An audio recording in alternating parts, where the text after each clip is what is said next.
Tuesday, March 24th, 6 p.m. school board meeting.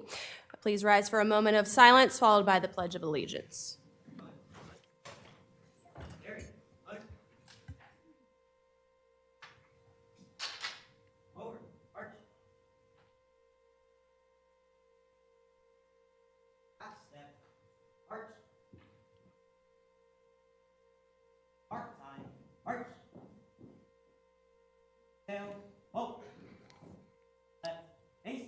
Presenting the colors tonight is the FBC Air Force JROTC.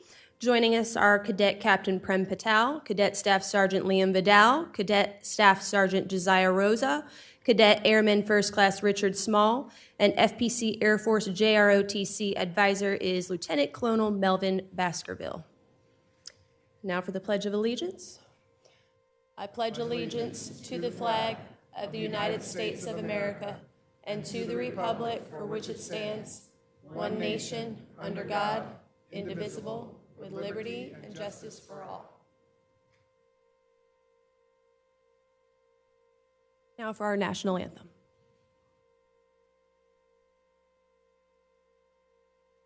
This is the Matanzas High School Blue Steel Band.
Thank you. You may be seated.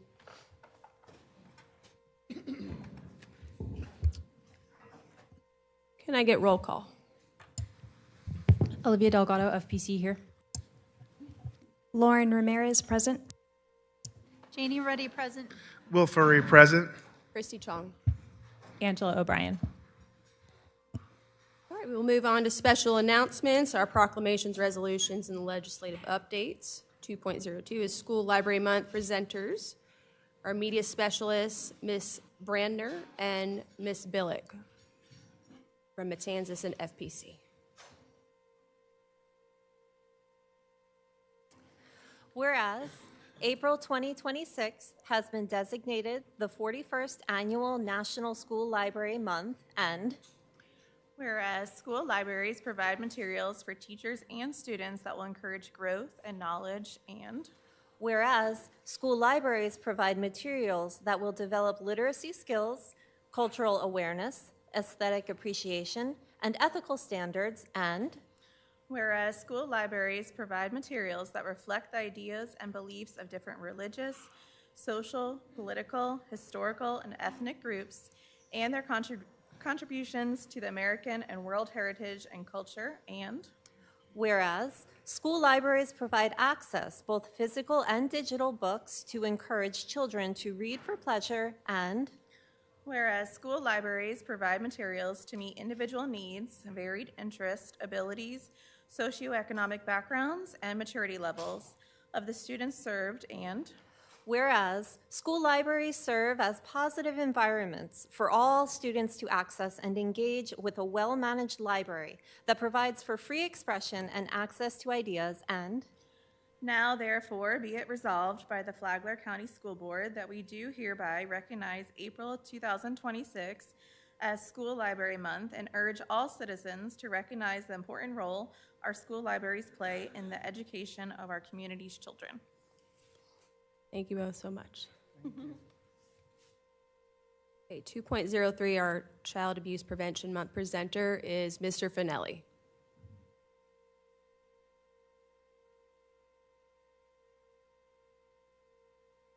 Good evening, Chair Chong, school board members, Assistant Superintendent O'Brien. A resolution of the Flagler County School Board recognizing April as Child Abuse Prevention Month. Whereas child abuse and neglect are serious problems affecting every segment of our community, and finding solutions requires input and action from everyone.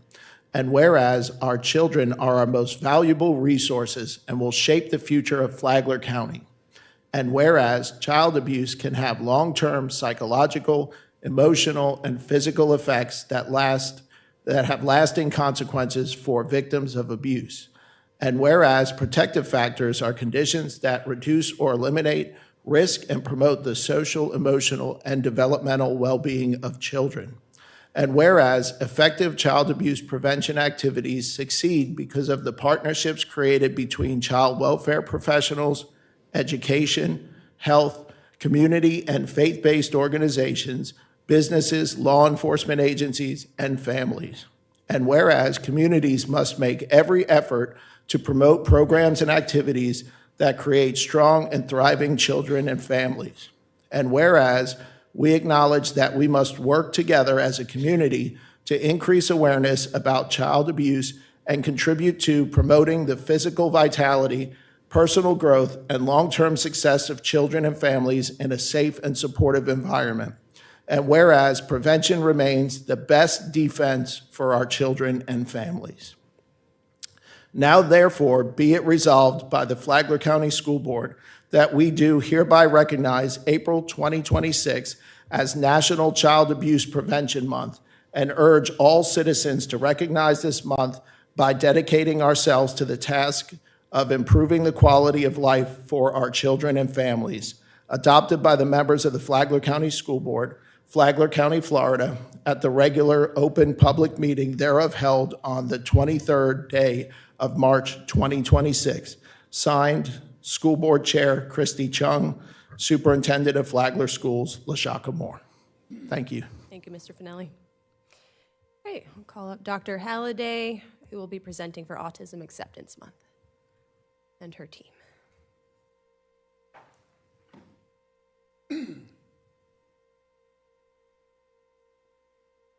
Good evening, Chair Chong, School Board, and Assistant Superintendent O'Brien. Tonight I have with me Ms. Justine Keller, Ms. Kim Calero, and I have our Assistant Principal of the Year, Ms. Abrasay, all very strong supporters of autism, going to help me read tonight this resolution. Whereas Autism Acceptance Month aims to celebrate and promote acceptance for the condition occurring 1 in every 31 children as of 2020-25 in the United States, and whereas autism, a complex developmental condition affecting the student's ability to interact, communicate, and progress, has not one but many subtypes. First held in the year 1972 by the Autism Society, Autism Acceptance Month emphasizes the need for public awareness to promote acceptance, celebrate the differences, and be more inclusive towards individuals with autism. And whereas every April, organizations such as the Autism Society works to build an inclusive community where individuals with autism are embraced and supported to achieve the highest quality of life possible. And whereas the Autism Society was founded in 1965 by Bernard Rimland, it is driven by the fact that autism is the fastest growing developmental disability in the world.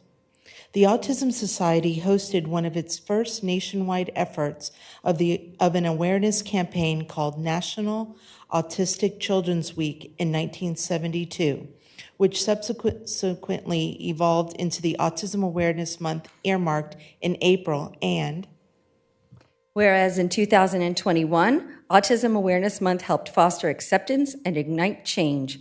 The Autism Society understood the need to foster awareness and acceptance to ignite change and a healthier lifestyle through improved opportunity for people with autism.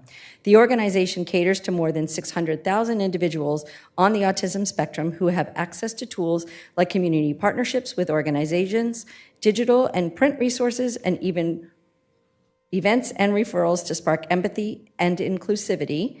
And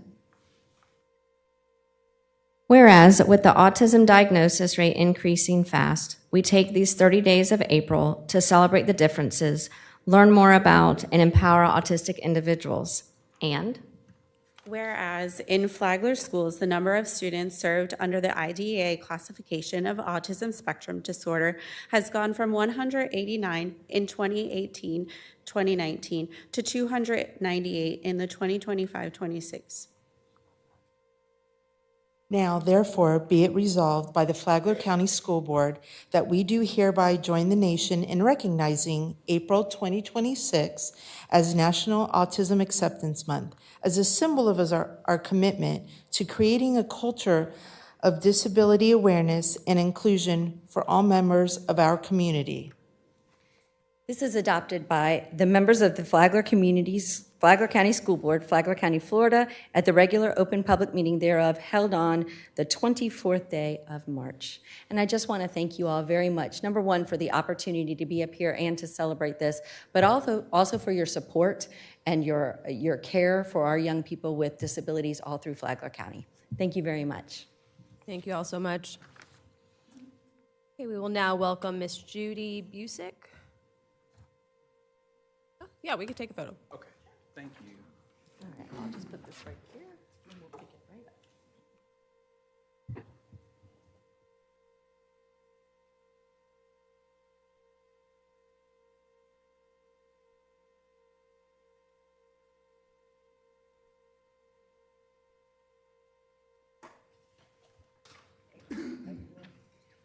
All right, welcoming Ms. Busick for Florida Volunteer Month presenter. Good evening. Thank you for having us here. So whereas April is Florida Volunteer Month, National Service Recognition Day is April 7th, 2026, and National Public School Volunteer Week is April 20 to 24, 2026. And whereas National Volunteer Week was established as the official time to recognize and celebrate the efforts of volunteers at the local, state, and national levels, and whereas volunteers can connect with local community service experiences through hundreds of community service organizations, including Flagler Volunteer Services, and whereas volunteers address the most pressing challenges facing our schools, our cities, countries, and our nation, from educating students for the jobs of the 21st century and supporting veterans and military families, to preserving the environment and helping communities recover from natural disasters.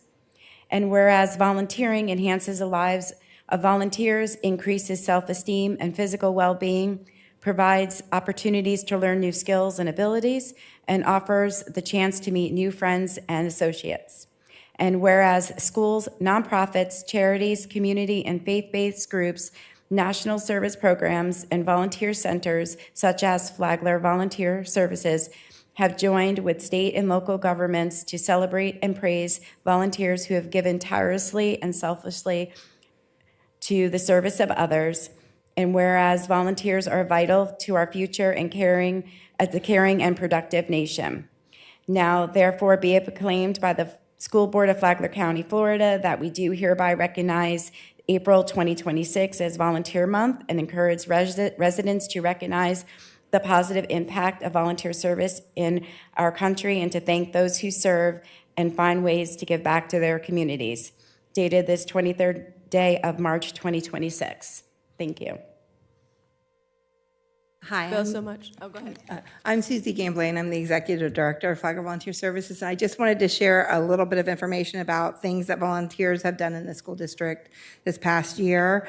Our agency has a long history of working hand in hand with Flagler County Schools, and this past year we provided the following assistance.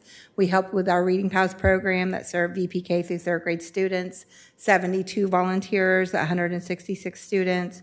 Our Giving Store program allowed 95 volunteers help 330 children select gifts for their family members. And we provided volunteers to help with the first week of school, kindergarten assistance, health screenings, holiday shops, book fairs, and other special events. And we also have volunteers that serve on a regular basis as teachers' aides and in various roles throughout the school year. So they're doing amazing things in the community, and we just really appreciate the support that Flagler County Schools has given us. So thank you very much. Wonderful. Thank you. We'd like to get a photo.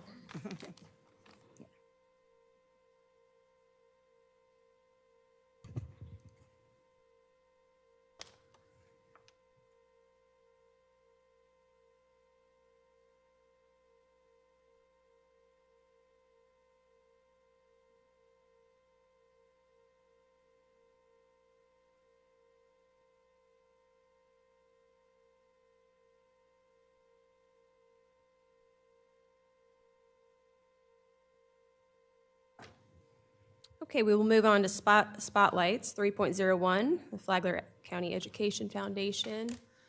Ms. Teresa Rizzo.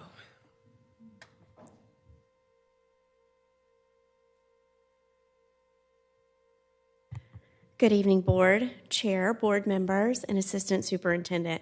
Thank you for the opportunity to share a few highlights of the incredible work that's happening through the Flagler County Education Foundation in partnership with Flagler Schools. This is an exciting time of year as we celebrate our students, their achievements, and the opportunities that are ahead of them. First, our senior scholarship program is well underway.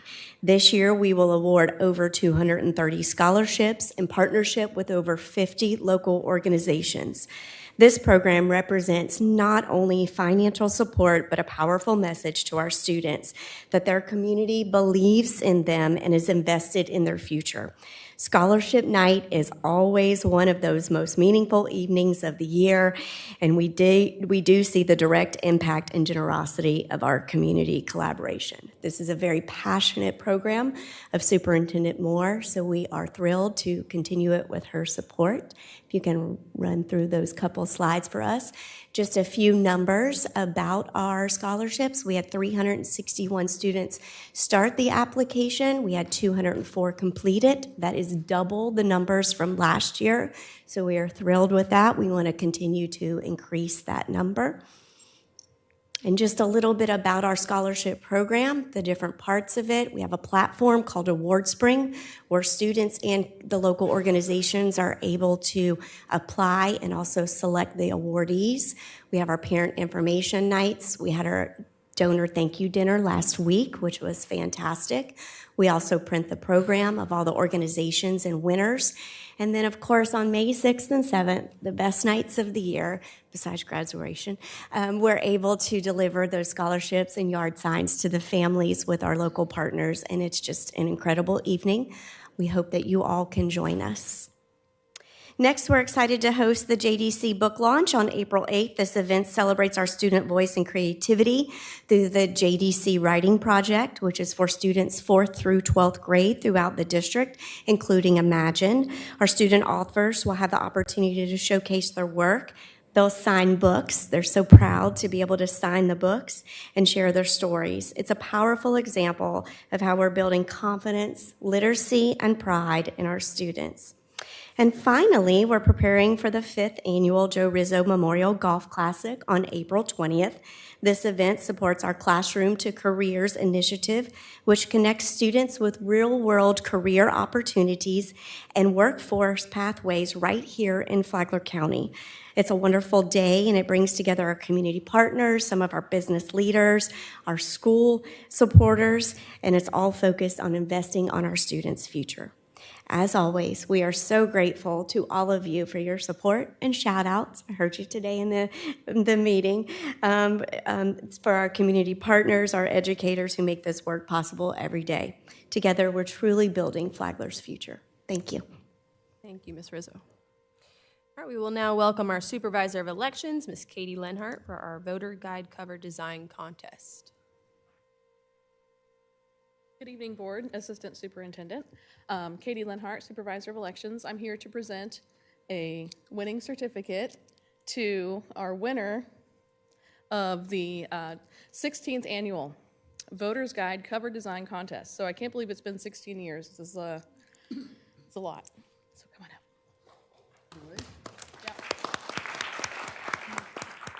So each year, we have this program where we are able to have students in digital design classes participate in a real-world design contest. So Jacob E. has won this year. He's a student at FPC. His family's also here in the back. And you all, as board members, made the selection, and y'all chose his design out of over 80. There were 80 from both Matanzas and FPC. There were over 80 submissions for this contest. So it's really a great way for teachers to use this as civics education in the classroom, because our voter's guide is a publication that we hand out at events and to new registrants when they come into the office, when they register to vote. It talks all about how to register, how to vote, and all those things. So it's really wildly popular at events. We hand it out all the time. So it's great to be able to present this to Jacoby, and I'd like to do that and maybe get a photo for him, okay? Thanks. We're gonna go up front.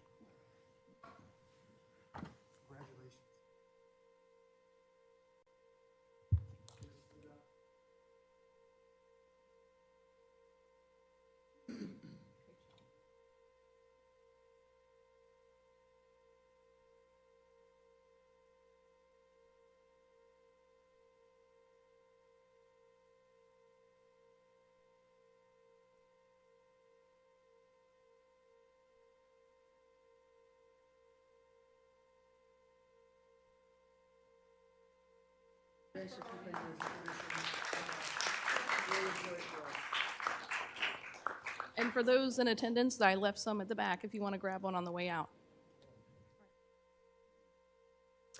All right, we will welcome Miss Kristen Frank for our 4-H public speaking winners presentation.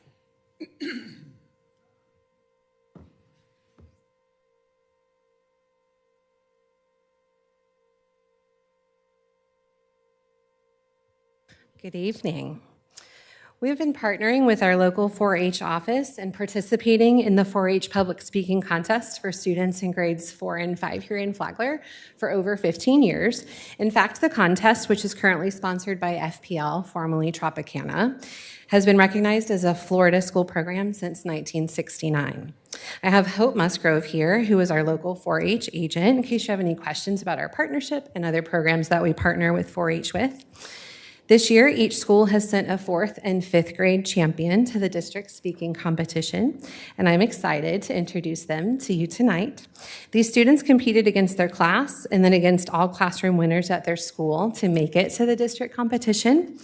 Their speeches are scored on both composition, including elements like hooking the audience and elevating their topic with strong vocabulary, and presentation skills like speaking speed, voice inflection, and eye contact with the audience. So with that, I am proud to introduce our 4th grade champion, Lucy David from Old Kings Elementary. Yes. Just wait till you hear her speech, who will present her speech titled Wildlife Veterinarian. Hi, I'm Lucy.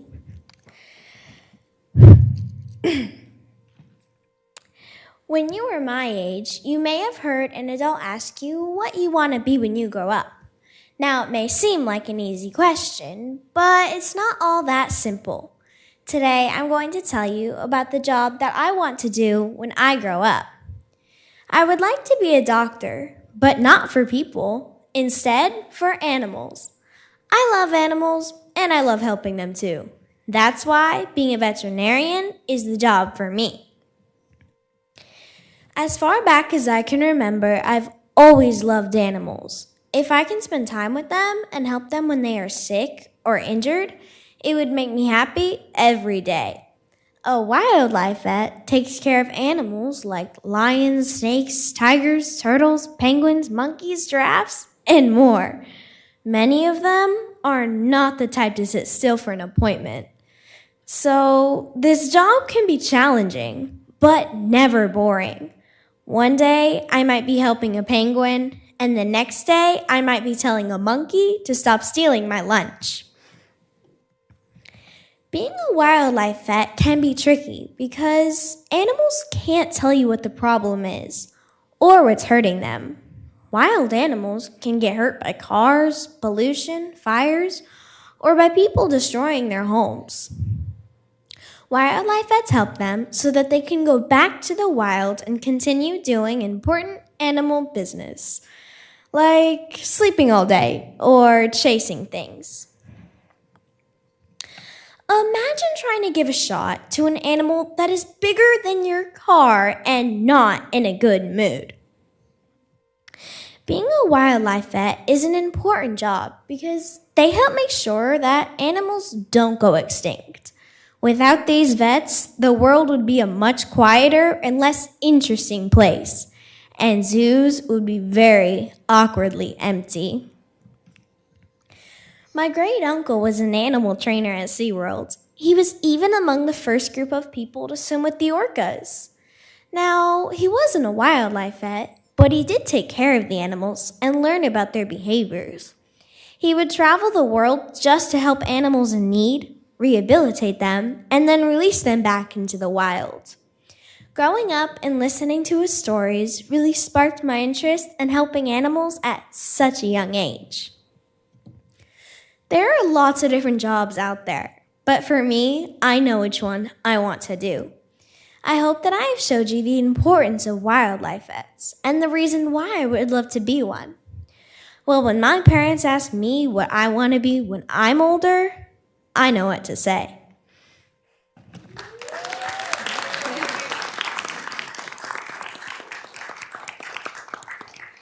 And now I'm proud to introduce our 5th grade champion, Leon Krafchick, also from Old Kings Elementary, with his speech, Leon for President.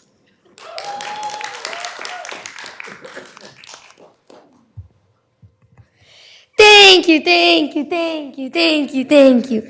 Good evening, ladies and gentlemen, teachers, judges, and future vultures. Voters. My name is Leon, and today I'm running for presidency. Why? Because I believe this country needs more fun, more snacks, and a lot less homework.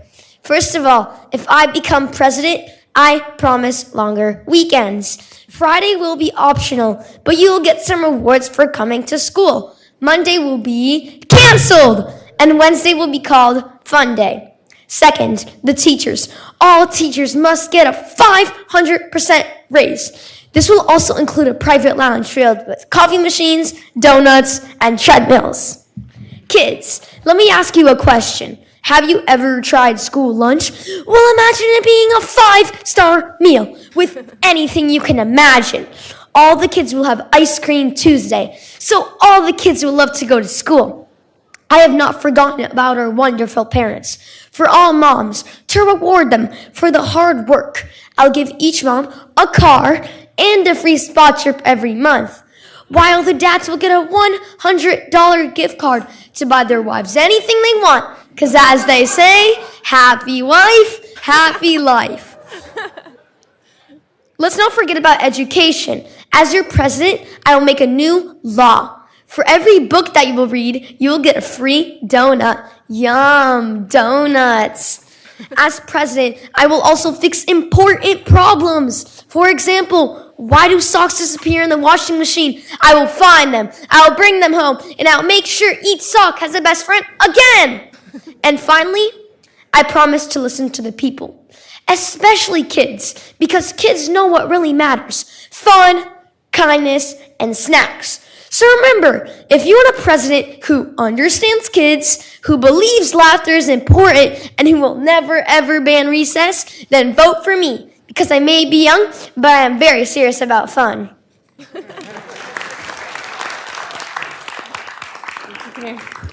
I'm sure if you have any questions, Leon or Lucy would love any feedback or questions. Come on, yeah.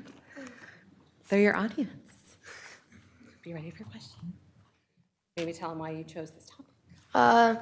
I chose this topic mainly because I want to be a president. Not necessarily of this country, I don't know. You never know. Maybe I'll be a president of my house. You never know. Leon, I think there's some midterm elections that might be looking for a campaign manager. Are you willing to serve? In a few years. Yeah.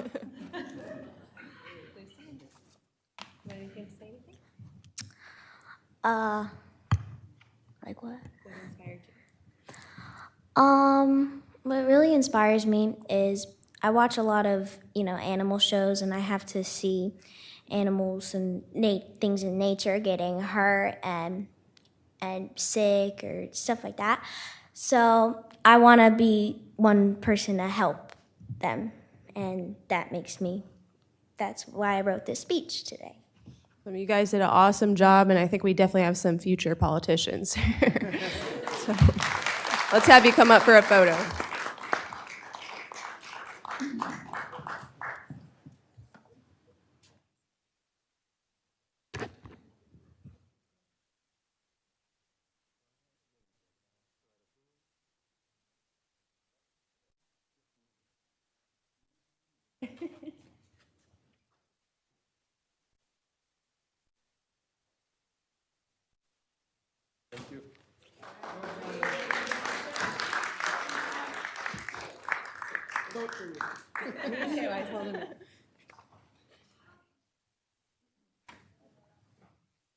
All right, that was wonderful. Okay, we'll move on to approval of minutes. The chair will entertain a motion to approve 4.01 to 4.03. Move to approve. Second. Moved by Ms. Ramirez, second by Mr. Furry. All in favor? Aye. Okay. Do we have any additions or changes to the agenda? No changes. Changes? Get a motion to approve this agenda? Move approval. Second.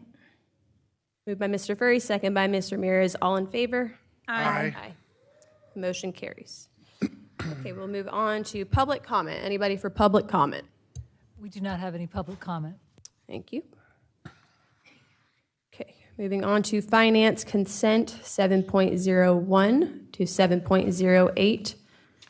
Could I get a motion, please? Move to approve. Second.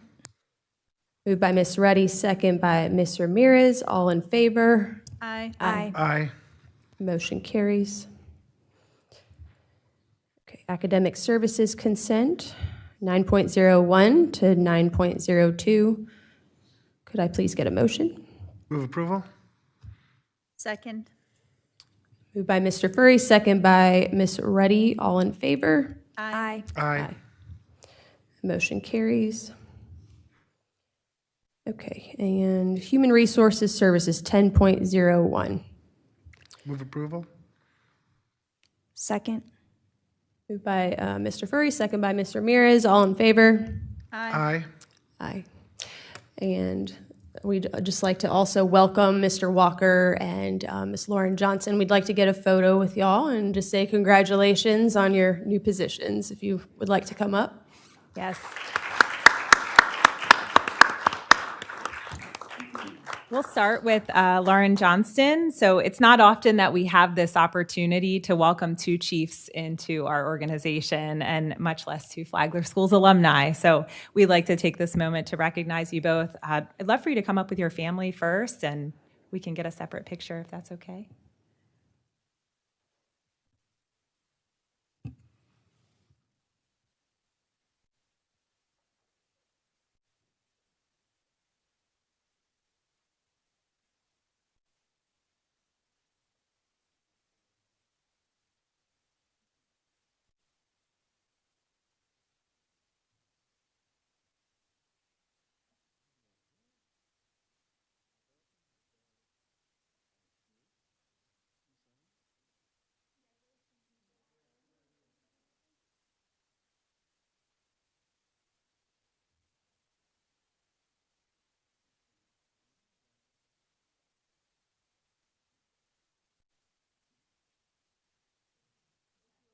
Congratulations.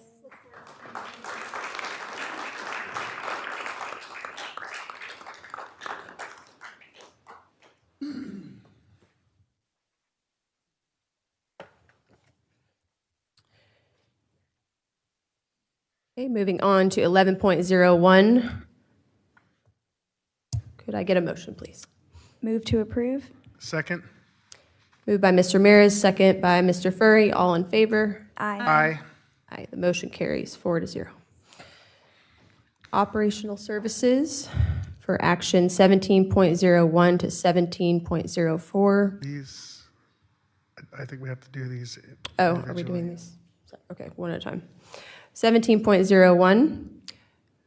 Could I get a motion, please? Move approval. Second. Moved by Mr. Chair? Furry. Yeah, Go ahead. wait, this. Ms. Ruddy. Thank you. With these, and this will be the same comment for 1701 through 1703, I just wanted to reiterate my strong recommendation that we monitor those expenditures that we're outsourcing to determine at what point it might be better fiscally for us to either hire internally additional headcounts or, in the case of the electrical services, provide a differential for perhaps somebody working in the evening hours to get that work done, which was a problem voiced by Mr. Bush. Thank you, Ms. Ruddy. Okay, I'm sorry. Was that Mr. Furry motion and second by Ms. Ramirez? Okay. So 17.01, all in favor? Aye. Aye. Motion carries. 17.02, request board approval to advertise for mechanical services. Move approval. Second. Moved by Mr. Furry, second by Ms. Ramirez. All in favor? Aye. Aye. The motion carries 4-0. 17.03, request board approval to advertise for plumbing services. Move to approve. Second. Moved by Ms. Ramirez, second by Mr. Furry. All in favor? Aye. Aye. The motion carries 4-0. 17.04, approval to advertise for milk and dairy products. Move approval. Second. Moved by Mr. Furry, second by Ms. Ruddy. All in favor? Aye. Aye. The motion carries 4-0. Thank you. All right, we'll move on to Human Resource Services Action 18.01, our fleet participation with Mr. Walker. All righty, Get a good motion evening. For discussion, can I get a motion for discussion? Move for discussion.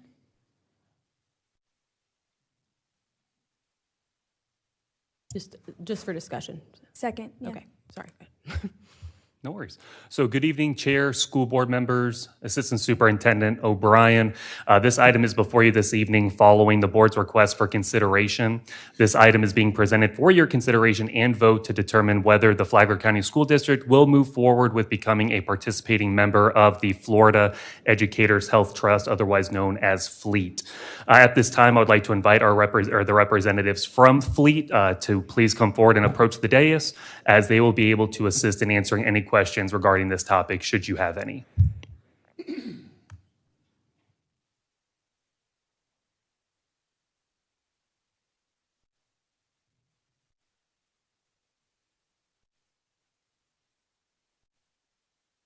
Or do we have any discussion? Chair Chong, can I be Ms. Ruddy. recognized? So I'm excited about the progress that this board has made relative to things like the clinic in order to help mitigate some of the costs that are happening with healthcare. But in Flagler County specifically, we've long had an issue regarding exorbitant healthcare premiums. And this is not just a cost that's passed down to our faculty members and our staff, but to us as a board and our taxpayers. When we have higher premiums, we are contributing a higher board contribution. For example, the state of Florida's insurance premium for the employee and what their organization contributes together averages $2,000 a month for the high deductible health insurance program. That high deductible health insurance program has a $2,000 lower overall deductible. Our plan is $300 more per month. So we share that between us as our board member contributions as well as our staff. and it's become untenable for families. For years now, the family high deductible premium is upwards of $16,000 for a year, when that family may be living off of that one wage of that staff or faculty member. The average faculty salary being $49,000 for a starting rate, $60,000 for those with a few years' experience. We are having our employees have take-home pay far less than the median income in our own county. And so how do we handle this? What could we do? Flagler, we've gotten bigger, but we're by no means a Miami-Dade, who often can negotiate prices at much lower rates. How many of us shop at BJ's or Costco? Why? Because you're getting a larger discount by somebody who can command a price in bulk. So fleet is not insurance. It is an organization, a trust that works in our fiduciary interest and is governed by a board of superintendents who serve school districts at the state level. And they have 3 different branches. I've summarized the 16 months of research and information that we've had speakers come to us over these last 16 months into the board docs for your review. And I've made a Google LM notebook of all of those meetings, which I'm happy to share. But those 3 arms help to do 3 things. 1, control our pharmacy costs. So if we are going to buy, let's just keep it easy, penicillin, we can have the negotiating power of 22,000 people as opposed to our 1,300. 2, our insurance that is our stop loss, which we must pay when our staff members or faculty may have healthcare costs for exceeding what our insurance can pay for. So think comas, think aggressive cancers. We get 1 to 3 of these a year. We can negotiate a better rate. When we work with a broker, they receive additional funds and monies from healthcare agencies and the like for getting us to sign and opt in to their particular increases. This is not a cost we would incur with fleet. And I know that our previous board, our insurance consultants stated that they passed those rebates on to us.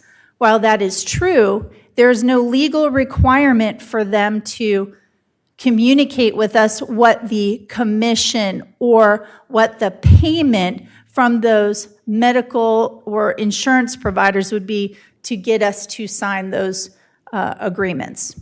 So yes, this plan comes at a cost because they're not getting their money from the insurance companies.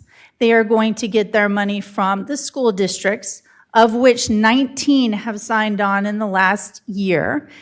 And as this grows, we become more powerful in our negotiation for those lower rates. We still have our own insurance that we choose. Our broker relationship becomes different, and that's why the timing now is critical, because as we move to an RFP for our insurance broker, that scope of work would change if we accept these services. So I'm going to turn this over to Ted Rouse, who I would love for him to share what his background experience is in, so we can get some context and understand the relationship and his motivation for creating this type of a program that can serve the best interests of our staff and our taxpayers.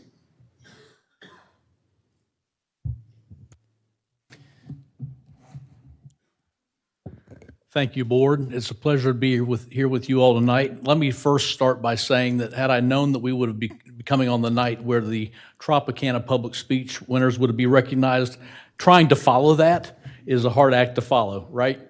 So just a little bit about my background. I have not had the pleasure and privilege of being here in front of you all for previous meetings up to this time, so it's a pleasure for me to be here.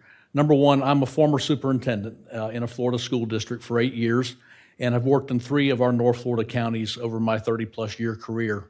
Over that time, for some reason, I always got stuck on insurance and benefits committees.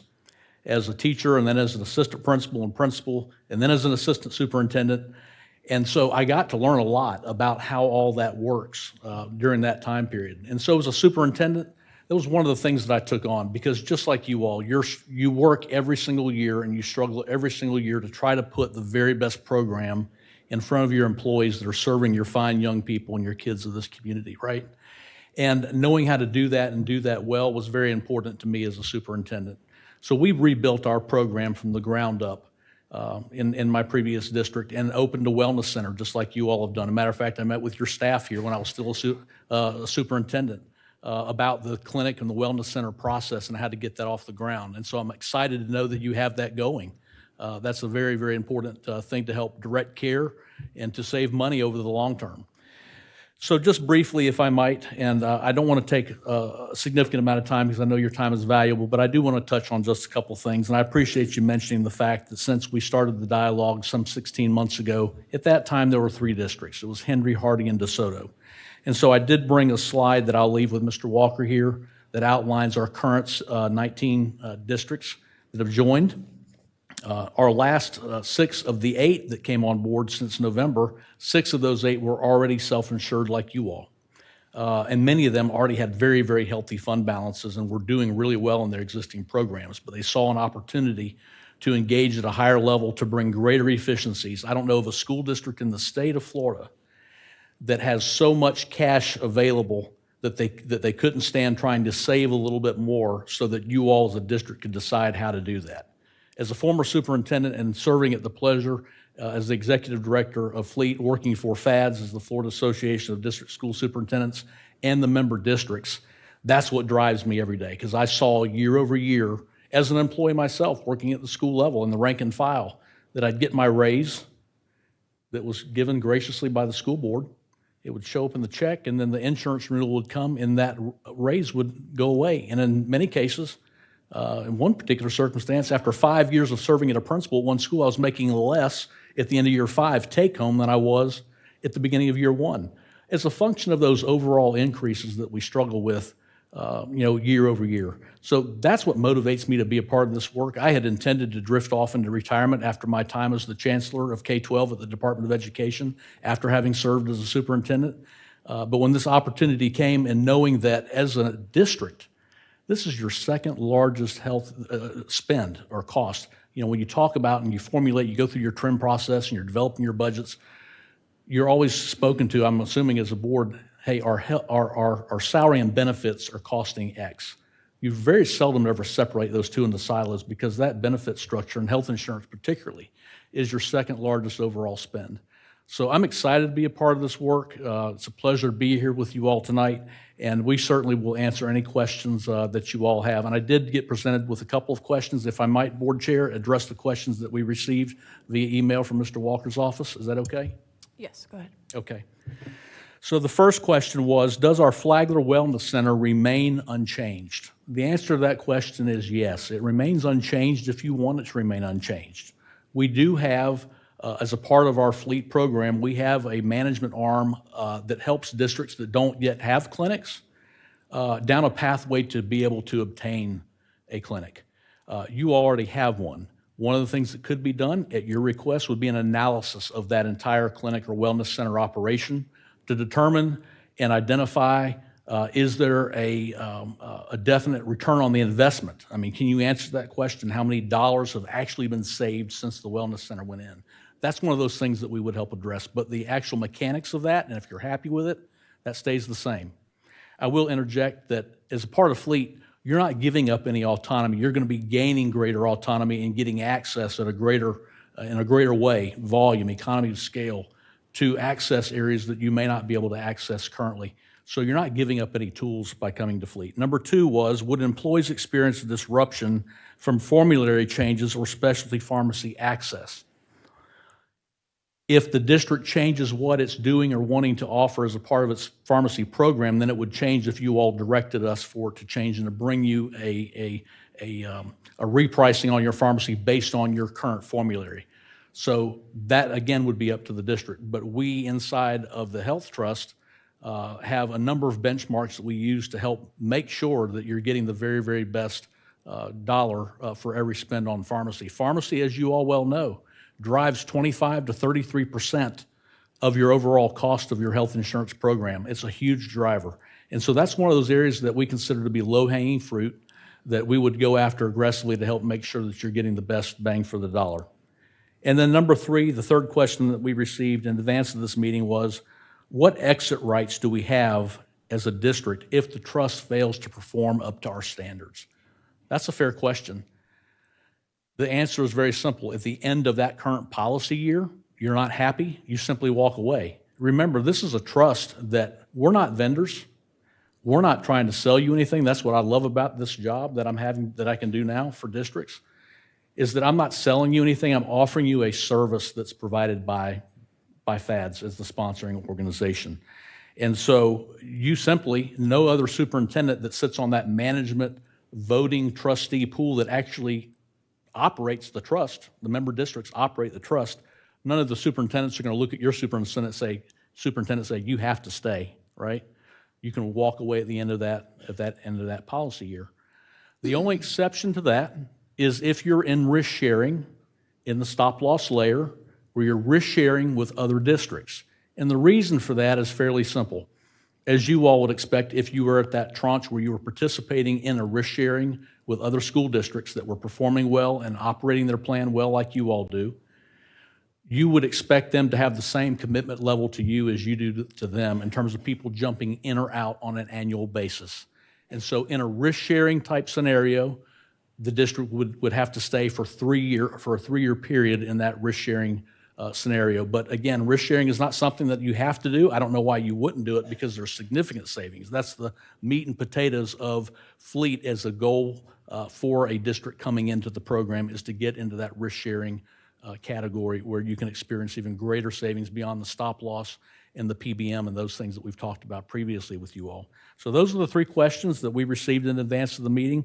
We're happy to answer any additional questions. I have Darren Bryan here with me, who's also a former educator turned insurance man, so he knows all the tricks of the trade behind the other side of the nonprofit umbrella. And I'm not the industry expert. I'm a school guy. I'm a school man. I'm a school person, right? But I've learned a lot about it over the years, and so he's here to help identify or answer any questions that you all may have that get a little deeper into the weeds. Thank you. Very good. I have some questions, Chair. Mr. Furry. So just a couple of things here. When with the brokers, it's my understanding that they have to operate in certain ways that align with Fleet's standards. Right now, how many brokers out there that you know of have agreed to accept the standards and requirements of Fleet? We have 4 currently. There's 4 currently, Mr. Fury, and I would say that every broker or agent that the member district board asked has agreed. No one has walked away and said, no way do I not want to be part of that. They've all agreed to at least try. And everyone that we've engaged has conformed or is conforming to the Fleet standards. Okay. And of the 4, how many are actively servicing existing Fleet districts? All 4? Yes, all 4? Okay. And then if I recall that some of the numbers that were shared with me on participation was all in, there were about 6 districts that were fully participating as much as they can at this moment. But there was a number of 19. Are there now 19 members or people that have joined the Fleet program since then? So, yes, sir. Let me explain that a little bit. Sure. As Fleet has grown, its members have asked more and more things that potentially it could do for them. And when we first spoke, an active member was a board that had signed their PA, had also sent their initial capitalization fee, and had begun the active PEPM status. Since then, other districts have come to us, and so Fleet has made the decision that once a board becomes active, there's a status of onboarding now that Fleet is pouring resources into districts, helping them to, even if they're already self-funded, helping them to get ready they still declare an active day where they still begin the PEPM, but even in that time period of the board passing the PA and then becoming active, Fleet is pouring resources such as helping them find an agent or broker. That's an example of one thing that Fleet is doing for 2 of its districts now, is that instead of the district going out and doing that, Fleet is helping them to procure those services for them. But so ones that you can actively say that have gone through the onboarding process, paid their fee, how many of that 19 do you have now? 11 as of tonight, okay. With the 12th being coming on board April the 1st. Okay, very good.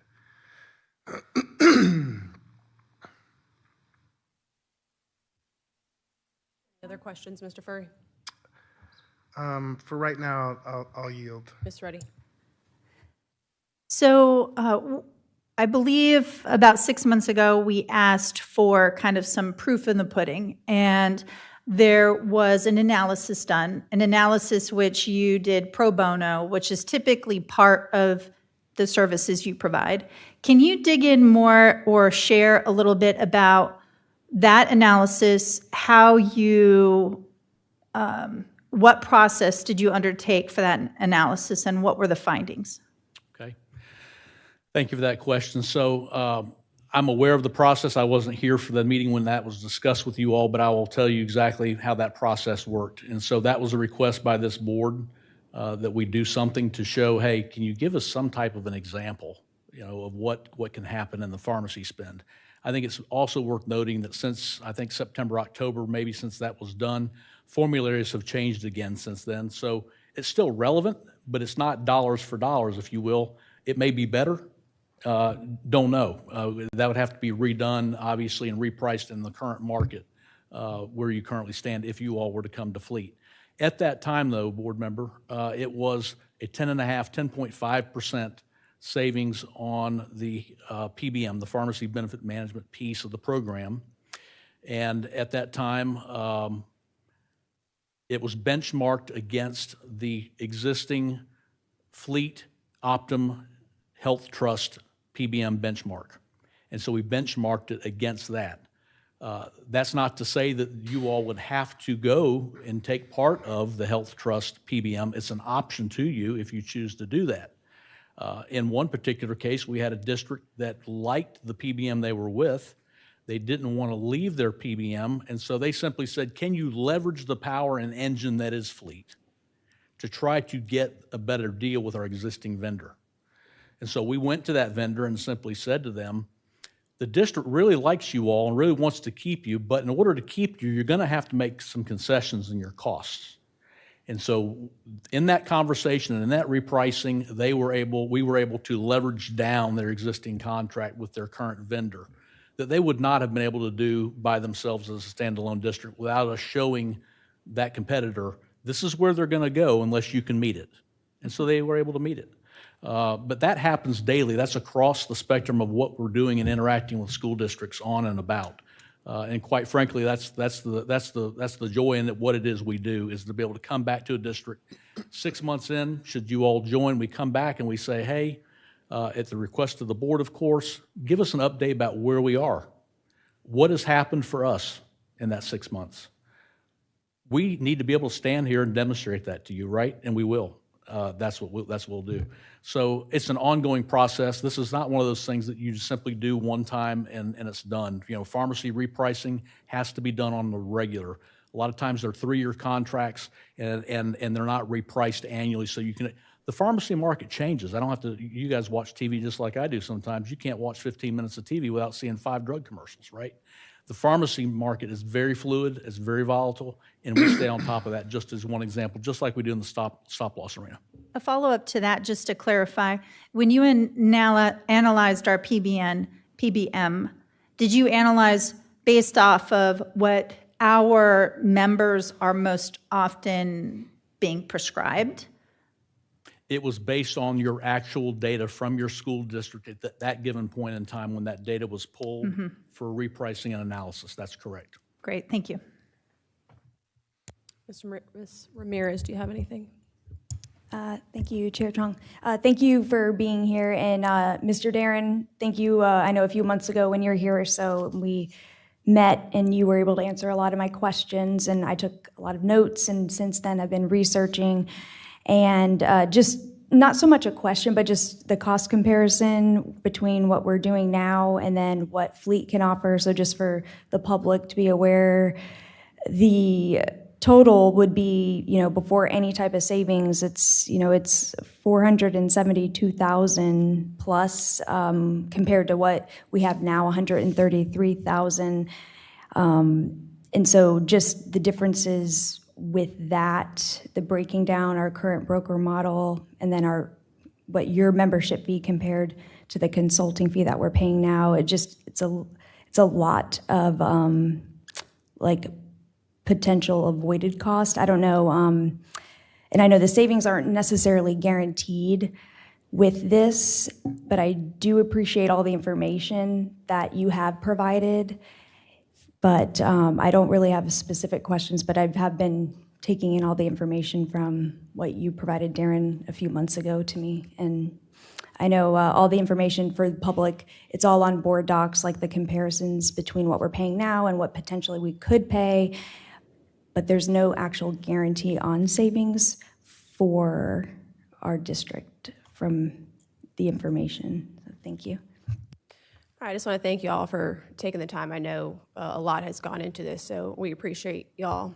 One red flag for me, just even tonight, you mentioned it would be easy to get out of, but then said it's not so easy, which I do understand because there is risk sharing. So, it's taking on a big thing here to be a part of it. And if it doesn't go how we planned and hoped for, there's a risk there, and we may not be so easily able to turn this around. For me, it's just data. It's all it comes down to. Our current broker, she brings us a lot of information. I know y'all aren't there yet. That's all I want to see is, the numbers. I'm not saying this is never going to happen for us. I just don't know if now is the right time to be a part of Fleet. And those are my thoughts. Any other comments? Chair Chong? I have some question too. Ms. Ruddy. So just as a point of clarification with the cost is, I believe, $355,000? Just based on the math that I was doing here real quickly, I just based it on 1,300. And I think that there may be some clarification Right, because it's in what $22 we charge for, right? It's $22 per insured employee, not their spouse or family. It's $22.25 based on 1,300 members for a year would be $347,100. Okay. That's correct. And there's a one-time $10,000 fee in the initial year. That is correct. So yes, Brown & Brown currently charges us $133. And so there is a difference, but I would argue that we are paying that difference, if not more, because the amount of the discount that we can negotiate, and if we had joined the day that they proposed and completed that analysis, we would have immediately saved the PBM costs, making our total cost $23,000. So essentially, reducing what we're paying out of pocket right now from $133 down to $23,000. So I would argue that there is a real cost, and continuing with this current model, and I know when they say there's no guarantee, it's because, well, they're not going to tell you that we can save you $1 million, because if we wait 6 months, those prices change, right? But when you sign in and then you're locked into that amount and they negotiate those prices, and that's only one of the 3 arms that they can negotiate for us. They only did the one analysis. In terms of the data, I'm sure you could provide spreadsheet after spreadsheet of every single prescription that was provided, and the cost that you are able to get, is that available to send to our team members? And, you know, when we look at the information from Brown & Brown, which I have here, all of these are proposed plans. These are not, you know, hard and concrete plans until we vote them in, and even so, are fluid until they determine how many people are going to join that plan. So, you know, this is not our personalized data, right? You could provide our personalized data on the PBM savings, right? If you're a full member of Fleet, you're going to have more personalized data coming from a data warehouse that you have ownership in, that doesn't come through anybody's lens or doesn't get tweaked or slanted in any particular way to tell a certain story. It's going to be your granular, authentic data. And so, to your point, board member, we flood the district with data in as much as they need, and specific to each individual concern.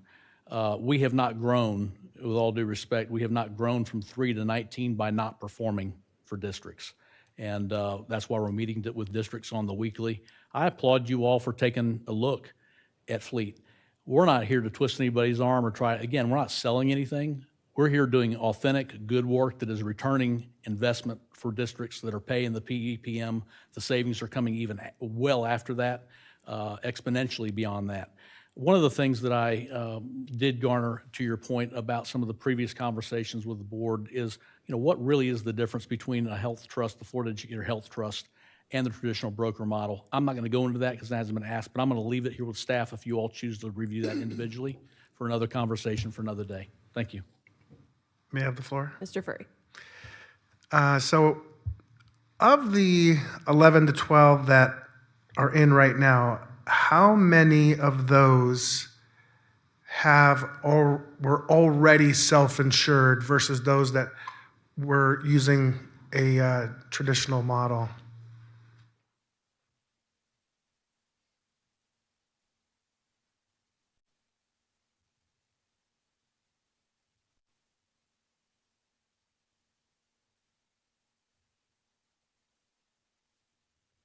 Uh, 10 of them. Okay, so 10 were self-insured or not self-insured? 11 total were self-insured already when they came to Fleet.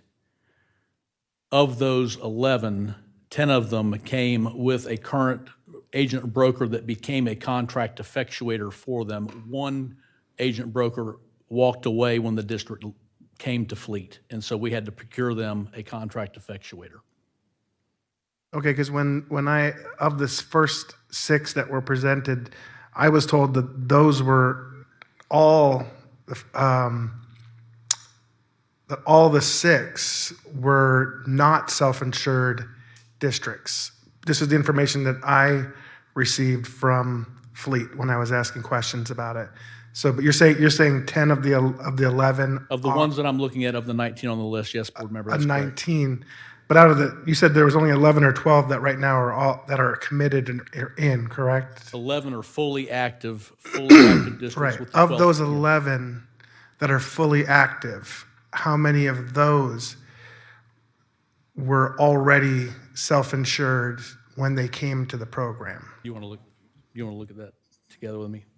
I mean, I can call them out by name. I don't necessarily. Just a number. Yeah. Just a. Mr. Bryan predates me with Fleet, and so I'm letting him run that calculation for you real quick.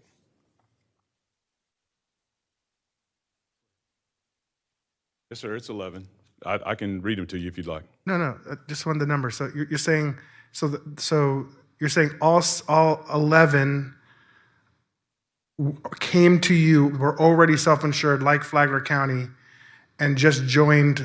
You weren't part of helping them become, Fleet was not part of the process to bringing them to be self-insured. They had done that process before they even came to you. Correct. The original three, being Hendry, Hardy, and DeSoto, were part of pre-Fleet. They were self-funded before they came to Fleet. Yes, sir. And then Polk, Brevard, Highlands, Charlotte, Okaloosa, Suwannee, Collier, Indian River were all self-funded before they came to Fleet. Okay. All right. So here are my concerns with this program. In theory, it sounds good. I mean, one board member brought up using Costco and these type of warehouse places you can buy things in bulk. And I think that for most people that makes is a good analogy. But they already exist, and those savings are tangible. You know, today you can make that comparison, see dollar for dollar the difference between buying it at Publix or buying it at a warehouse store.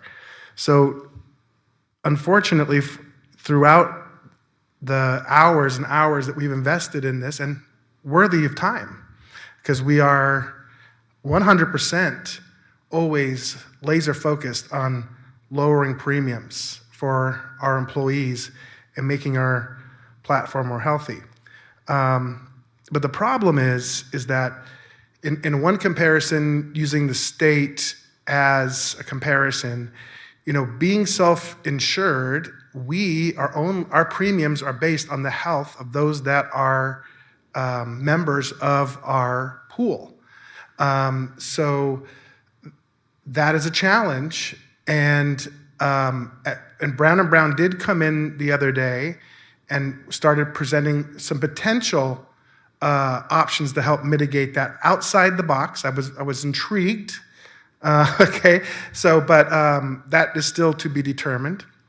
But I did want to clarify something, because I heard something that I wasn't sure if it was correct or not. But when Brown & Brown gave us those numbers of consideration when they came and presented most recently, those were based on our current data, correct? Like those were actual plans that we could vote on and put into action? Yeah, so when Brown & Brown presented about a month or so ago, and they presented, that was based off of the data that they have from our claims data, enrollment amounts, and things like that, yes. Okay.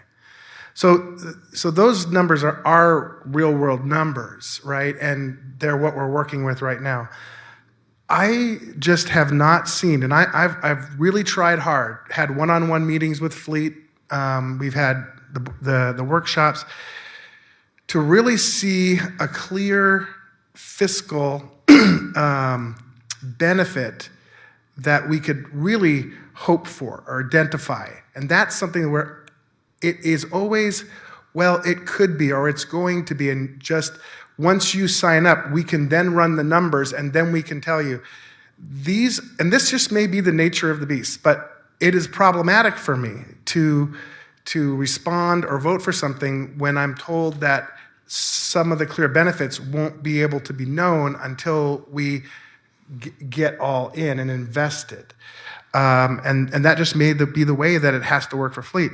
My other concern is, you know, it is encouraging that you have brought on more since we've started this conversation. That's great. But we have 67 counties in Florida, and I don't want to be the guinea pig for this program, being the first one in. I don't see the benefit that has been shared with me, even through the prescription. The amount of savings versus the amount of effort to shift gears into this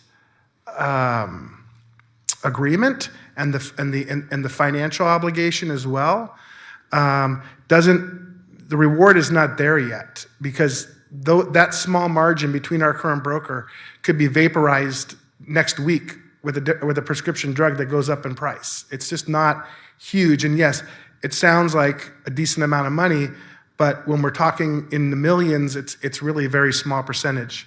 So, and then there is the risk of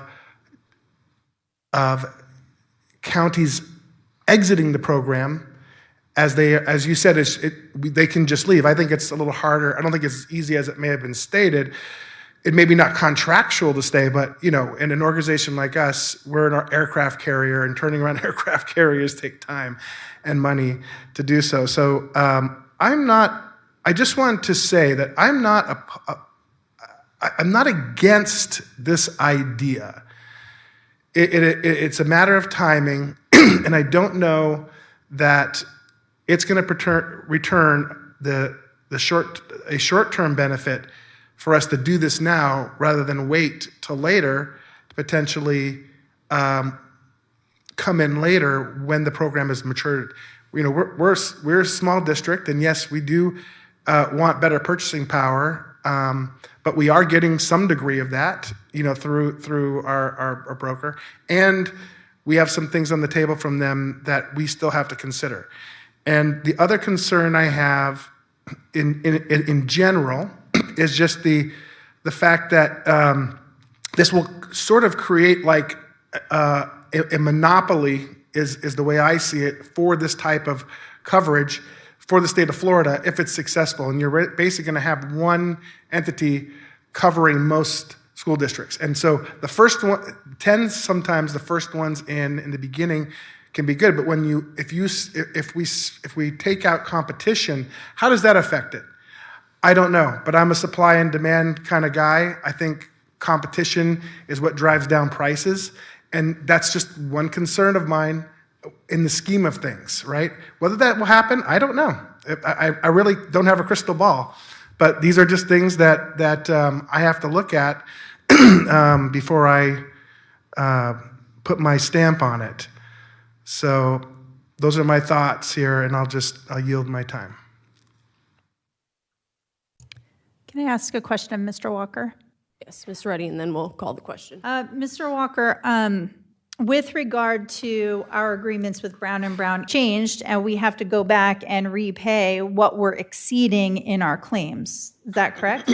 Correct. Every year, as we bring insurance to the board, it is looked at, what are our projections for next year? What are we expecting for medical claims costs, insurance claims costs, and those things? That's when we sit down and figure out how are we going to fund the plan, right? Those are based off of projections.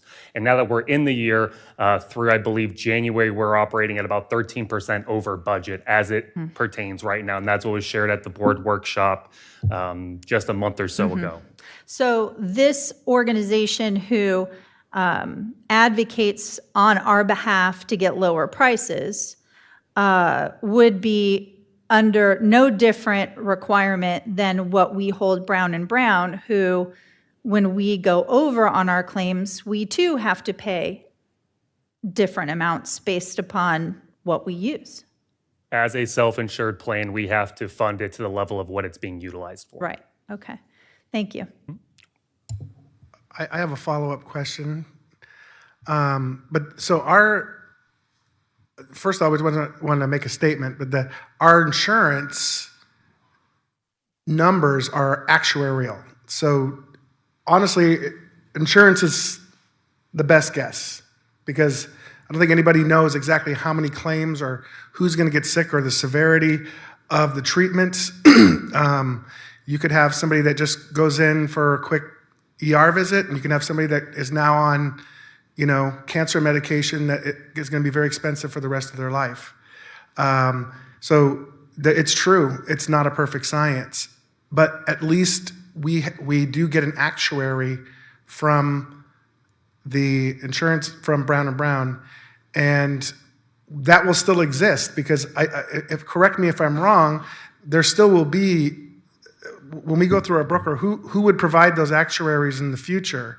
Wouldn't it still be Somebody? Our actuaries within Fleet would be running your actuarial projections and funding recommendations for the board on behalf of the district. So that would happen inside of Fleet. Gotcha.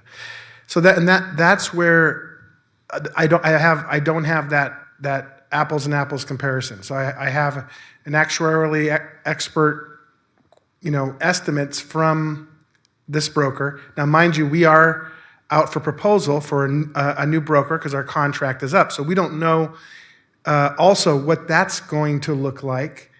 And so I don't have an actuarial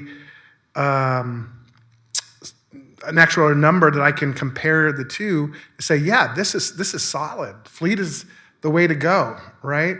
And that's where I'm struggling at this time. Maybe in the future there might be more data, but right now I'm just not seeing the concrete evidence that we would benefit in the near future. So, Okay, I would like to call the question, if I could get someone to state a motion, please.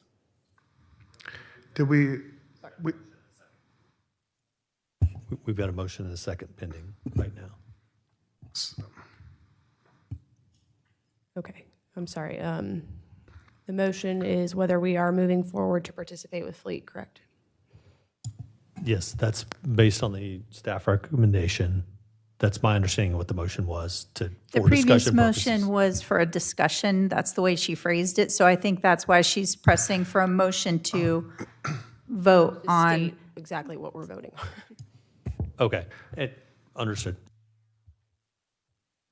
But the second creates the discussion. So do we need a new motion to approve it? I think for whether- clarity's sake, it would be a good idea if we Whether we state the are motion. participating and going forward or not. Got Just it. to be clear.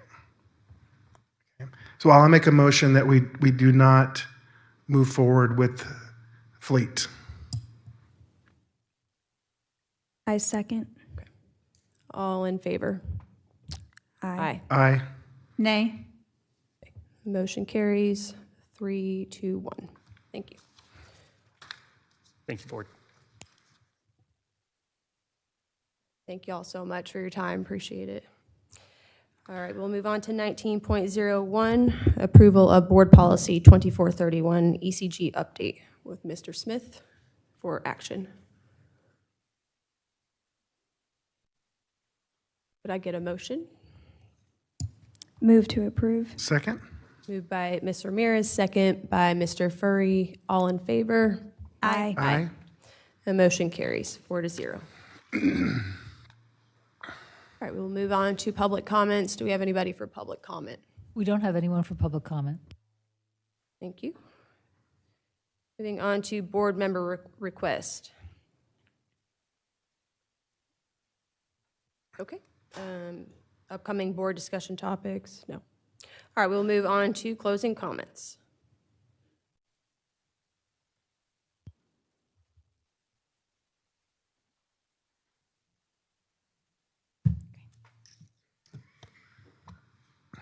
Good evening, Board, Assistant Superintendent, Ms. O'Brien, Ms. Chair, and School Board. I'd first like to thank you all for giving me this opportunity to speak on the dais on behalf of the students of FPC. Spring break did not deter the Bulldogs from doing some pretty great things, which I'll share now.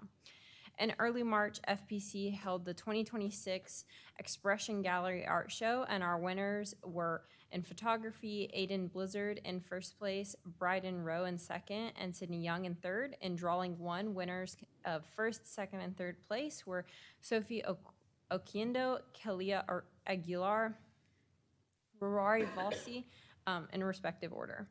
In advanced category, winners were in first place, Juan Russell, second place, Ilana Dos Santos, and in third, Kylie Kraft. The best award of the show goes to JC Aguilar, so congratulations to them. Students in Ms. Ambrosky's Vet Assisting 2 class presented their case studies of allaying animals for which they made diagnoses based on symptoms that they received for the animals and the animal's health history on March 10th. Some members of the African American Mentoring Program proudly participated in a day of celebration where mentors and students honored legacy, leadership, and impact. It was a powerful event recognizing the visionaries, leaders, and change makers who continue to shape our community. FPC TV held the annual Film Fest on March 11th, which was super exciting, and our winners were announced yesterday, so congratulations to all of them. On March 8th, the Mu Alpha Theta team was recognized for their success as 3rd regional champions. I would like to give a congratulations to the Formality Singers Women's Choirist and the Formality Singers Mixed Choirist for their outstanding performance at the District Concert Music Performance Assessment. Both courses received superior ratings on the stage and insight reading. They both received an invitation to state MPA. As for some of our sports, on March 7th and 8th, the Starlet JV team earned 1st place and the varsity earned 2nd place at the Apoka High School competition.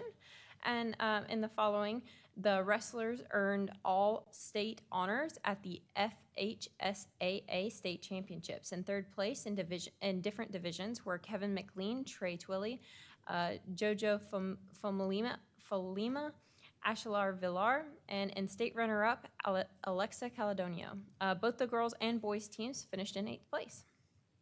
Some more important events at FPC included the celebration of our senior superlatives with our Friends for All Abilities, super exciting, as well as the recognition of Adniel Alonzo and Spencer Edelstein as National Merit Scholarship semifinalists, representing the 1% of the United States high school seniors selected from the semifinalists. And that is just a crazy number that we have 2 of that 1% in our school system.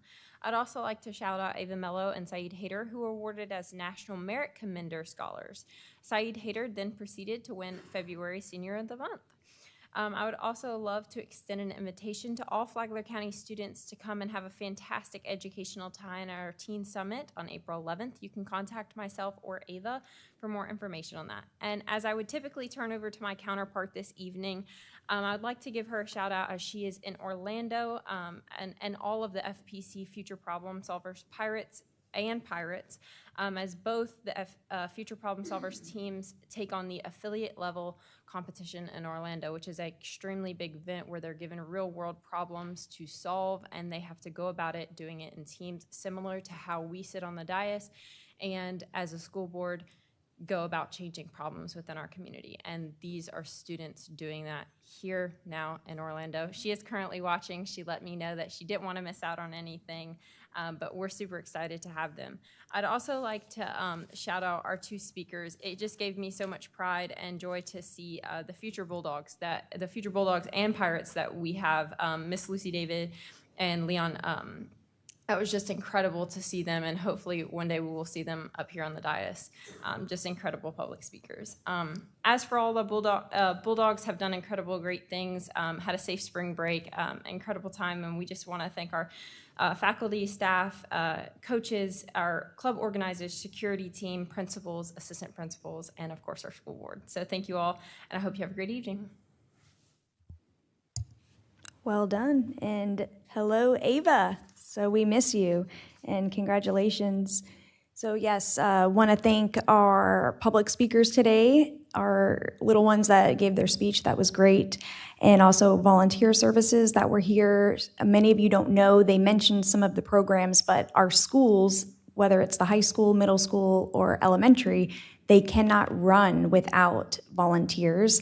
And some are sent from volunteer services. It's not always the parent-teacher organization or the booster club, but volunteer services is a whole new, or not whole new, but a whole nother organization that really assists our schools. So I'm so glad that they were able to present today. And for this evening, I'm going to reiterate a little bit from the workshop, but just thanking everyone at the workshop with the discussions that we had. I know everyone doesn't have a chance to watch the workshops, and a lot of times that's where the background information and magic happens. But there were some very important discussions supporting our staff, strengthening our systems in the back end, and then planning for long-term needs for our district. And again, Mr. Bush and Plant Services, again, for helping out Carolyn with our smart animal rescue with the Boston Terrier that was at Buddy Taylor Middle School during spring break. So that just shows how much you guys really, truly care, and thank you for continuing to do that. And again, our community partners, the mosquito control pilot TC for engaging, and I see our principal over there from Wadsworth Elementary she may have just stepped out, but that was a great experience that, again, our students will remember forever. And I believe that's what Flagler Schools does. All of these experiences are something they will remember forever when they're adults. So thank you all to those community partners. And again, our legislative session, it's continuing, so just keep in the know. You can watch any school board meetings, you can watch trackers, there's bill trackers. Budget is still being finalized, discussions will continue in April. And again, remember, the governor has to review everything and sign off, so hopefully we'll know more as time goes. And everyone get back in the groove. Summer's coming up, spring break just got ended, so welcome back and have a good evening. Yeah. I think I'm going to ask Lucy and Leon for some public speaking lessons for sure. They did an awesome job. I was also surprised to hear that 2026 was the first time that there's been a Library Month recognition. So that was long overdue, and thank those folks for joining. I do want to reiterate the importance of volunteers and also the work of the Ed Foundation. Both of them came in and presented today. That's really wonderful. We definitely would not be able to do the quality, the extra resources that we provide to students and families without the robust support of the volunteer and Ed Foundation. And I'm looking forward to passing out scholarships again this year, which is very rewarding. I will say that I am disappointed that our board did not move to the next level in terms of that foresight needed for healthcare. If you're a para in our district making $18 an hour and you have the individual healthcare plan, so I'm not even talking about the family, by the time you pay the deductible and your premiums per year, 9 weeks, 100% of your pay has to go to healthcare. And we're not willing at this time to think about something different that is not healthcare. So it still allows us to go out and purchase our healthcare. That's why Brown and Brown numbers do not look the same as their numbers, because they are going to advocate and collectively negotiate prices. And we just threw away one arm of savings that we know that we can get, and 2 additional arms that are there waiting for us. And we are not going to be able to provide the standard of living that our fine folks can sustain. I would encourage every school board member to go to every school and listen to the stories of the folks who are working for health insurance. And I reject the notion that it is because we have a sick population. This has been an issue in Flagler County since I was a teacher, and we have always experienced higher than average premiums than our surrounding counties. So it is a broken leadership that is creating this environment that is soon to become unsustainable as our nation faces the healthcare crisis that we've been dealing with over the past 20 years. Thank you. Thank you all for being here this evening. I just want to thank staff for being here from the workshop to tonight. Every board meeting, you guys just, you just stick it out with us. Help make sure we get this job done. And I just want to tell you how much I appreciate that. And, it's unfortunate that there's criticism over this insurance vote. I understand some were more invested in this agenda item than others. And the reality is that there's truth in some of what was said, that yes, insurance is expensive. This is a issue that everybody's dealing with across America.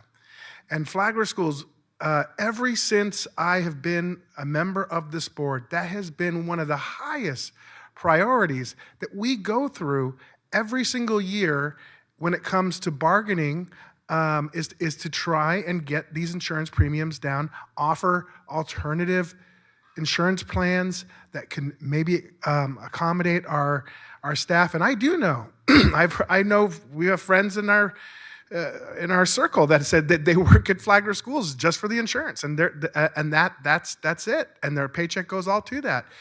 And that is an unfortunate circumstance, but the reality is it's not a lie. When you are self-insured, you collect a pool of money, right? That pool of money has to pay all the claims. So therefore, if the claims are high, then the premiums are high. If the claims are low, we spend less, and the hope is that eventually we could lower premiums. That's never happened as far as I can remember. But the cost of healthcare is real, and it is a real matter of fact. If we have it's not saying that we're an unhealthy community. It's just that we have some people on our insurance program that we have to pay a lot out on, and that gets shared across the entire participation. It's just a math equation, really. And we've even looked at trying to join other government bodies in their insurance, and they're not interested in taking us on into their pools. This has been done. This has been tried. So yes, it's very complicated, but the reality is it is all the money we collect has to pay the bill, and if we don't collect it, then it does come out of our general fund. So it is a very important issue for all of us, and I don't think anybody takes that lightly. With Fleet, they did not demonstrate to the majority of the board that they could provide a benefit. They gave us hope and promises that they couldn't back up with numbers. That's my view. And I'm not closing the door on the idea of Fleet, but for me, it's just not right now. Because if they can show it, if they could have convinced me, why would I say no? I'm not going to vote against something. This is not a principle thing. It's just I didn't see a way that they're going to immediately solve us for the investment they want up front and the work in the district. So that is where it is. The board has spoken, and we're going to move on. And we are going to continue to work hard to make our health care the best it can be for all of our employees. So, but I'd like to just end on another note that our 4-H public speakers tonight, they stole my heart. I mean, I just got to say, it is just wonderful to see the talent that we have in our schools. We're seeing, this is the future right here. We're seeing these kids articulate things that are fantastic. We have a future veterinarian. We've got potentially a future president, and I loved it. For our volunteers out there, I just encourage you. I know my time is getting close. Just remember, we need volunteers. You can make a change in a child's life by volunteering, and you don't have to even do it right at Flagler Schools. We want you, but if you see kids in your neighborhood that you think you could help get ready for kindergarten by reading to them, go to their parents and say, "Hey, can we have a little reading and cookie hour on the block?" Do it in the front yard. There are ways that we can get these children prepared for kindergarten, but it's going to take the community to come together to do it. So thank you all, and have a good night. Yeah, I want people to just understand that this board, of course, we want affordable health care. We want to, I think a lot of times we all want the same thing. It's just how are we going to get there? The reality is this is a nationwide problem. The Affordable Care Act was not affordable, and our whole nation is being affected by that. And I often think about it being in healthcare that it's not going to be sustainable forever. But I appreciate our district staff and the work that they do, bringing us different options. And I do think progress has been made. It can be better. It can always be better. I want to see our family plan change. Children are healthy, so those costs should be lower, and we'll continue to work on that. But as Mr. Furry stated also, the numbers were just not there enough to convince us to move forward. All right, and yeah, just to move on from that, just have to reiterate what everybody said. Our 4-H speakers were wonderful. It's always awesome anytime we get to see the talent and potential of the next generation. So they did such an awesome job. I hope everybody had a great spring break and got to enjoy their families. There's still so many things going on as we head towards the end of the year. Every time I'm like, I can't believe it's approaching. But just thank you and hope you have a great evening. All right, Leon and Lucy, thank you for your bravery representing Flagler School so well. Our steel drum band, Jacoby with the Voter's Guide, we had just such a student-filled evening. So love to see that light at this meeting. Welcome back to learning. We hope everyone had a great spring break. We're headed into the fourth quarter, so be on the lookout. We've got report cards posting tomorrow at 3 o'clock. We've got all of our end-of-year events, so promotion ceremonies, graduation, all of those dates and times, walk the halls, they'll be posting on April 2nd, so please be on the lookout for that as well. And as Superintendent Moore would say if she were here, happy 134th day of school. Make it a great one. Thank you. All right, this meeting is adjourned.